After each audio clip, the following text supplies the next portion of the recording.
Hello and welcome back to my channel. Today we're going to be covering how you can create multiple folders at one time. This is extremely helpful for teachers who want to create a folder for each student they have in the classroom, or if you're working in the office and you have multiple different clients and you're wanting to create a separate folder for each student, if maybe you're wanting to create a folder for each classroom. So let's go ahead and get started. For this, we have a CSV file. And in this CSV file, we have 6 students, and you can see that there are multiple different assignments that they worked on throughout the year, different homework, classroom assignments, different exams that they had, and their grade for each. Now, the teacher realizes that she wants to create a folder for each student. So let's go ahead and go about doing that. So we'll go ahead and close this file. And I have this file saved in the classroom folder. So here you have, it's just called grades. So if we go into PowerShell, we can say import CSV. This allows you to read a CSV that you have on your computer. You can use the dot notation to signal that the file that we're wanting to look at is within the current folder that we are in. You could go ahead and type out the whole path, but in this scenario, we will use the dot. So we have dot grades.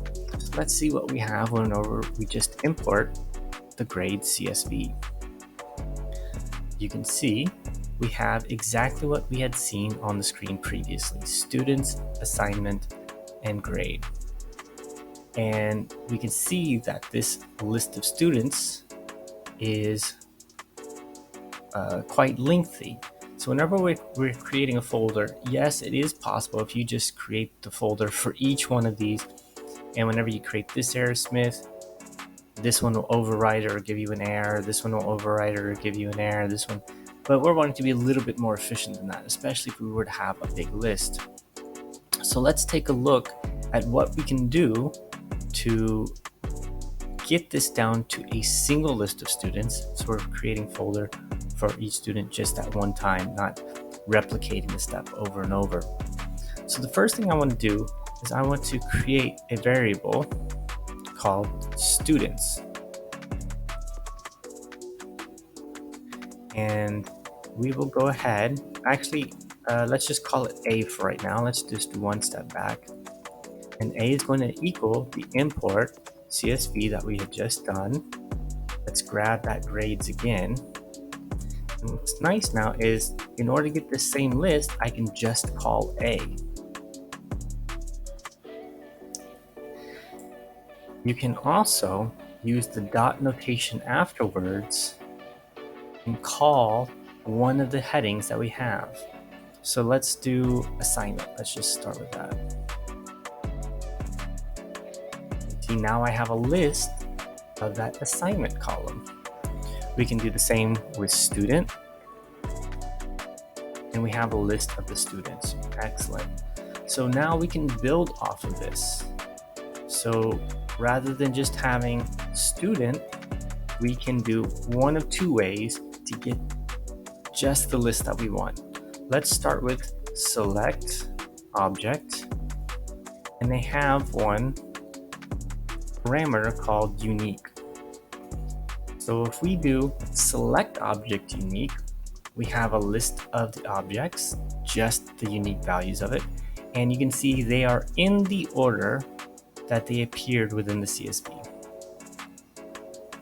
We can do something similar, but this time we can do sort object, and we can use that unique parameter, and now we get the same list but now alphabetized. So this is what we're going to end up using to create the folders. So what we can do is we can put this into its own variable. Call this students is equal to a.student. Let's sort object and get the unique. So now whenever we say students, we have our list. So that's step one. Now we have converted our CSV, put it into PowerShell, reduced down the names to the items that we're wanting. The next step is going to be we want to do something for each of these objects. And that keyword is for each. So what we're going to say is for each. This is going to do something for each one of them. Now we need to say for each of what? So we're going to do it for each student in students. So you might be asking, like, where did I get this? Is this the name of the column heading? No, it's not. It's actually a variable that we are just now calling. This is a brand new thing. You can say anything that you want here. We can even do like for item in students. We can call it for A, for B, for whatever you want. But we'll go ahead and stick to something that makes sense. So let's pretend I had clients here. I would say for each client in clients. Or if I had a list of files, I would say for file in files. I try and create something that it makes sense into what you're wanting. So this in the for each is saying, what do you want to do for each of what? And now we're going to have to do something in these curly brackets. So what happens in these curly brackets is what will be applied to each student. So what we want is a new item. And if we look at the parameters, we can say path, we can say name, we can say item type. So for the path, we're going to leave it as it is. What we're going to want to do is create these folders in the classroom folder that we're already currently in. If you wanted it to happen somewhere else, you would point the path elsewhere. But we do want to give a name to each of the folders we're creating. And for that name, we're going to call it student. Now it needs to know what we're creating. Are we creating a link? Are we creating a file? Are we creating a folder? And as you know, in PowerShell, we call folders directories. So we're going to say the item type is directory. So let's go over what this is doing once more. For each student in the list of students, we're going to create a new item. What that item is going to be called is the student's name, and each of them are going to be a directory. So if I just hit enter here, I can now see in the classroom directory, new folders have been made. Let's go take a look. And sure enough, we do have a folder for each one of our students.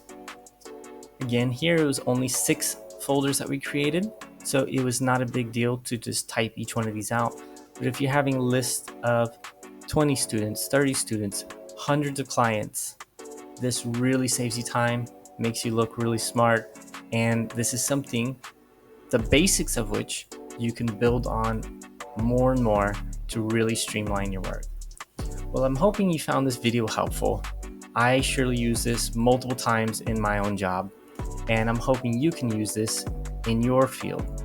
So if you found this video helpful, please press like, leave a comment if you have any questions that you may have, any other topics you want to see. And if you want to see more videos like this, please subscribe to my channel. Thank you for watching.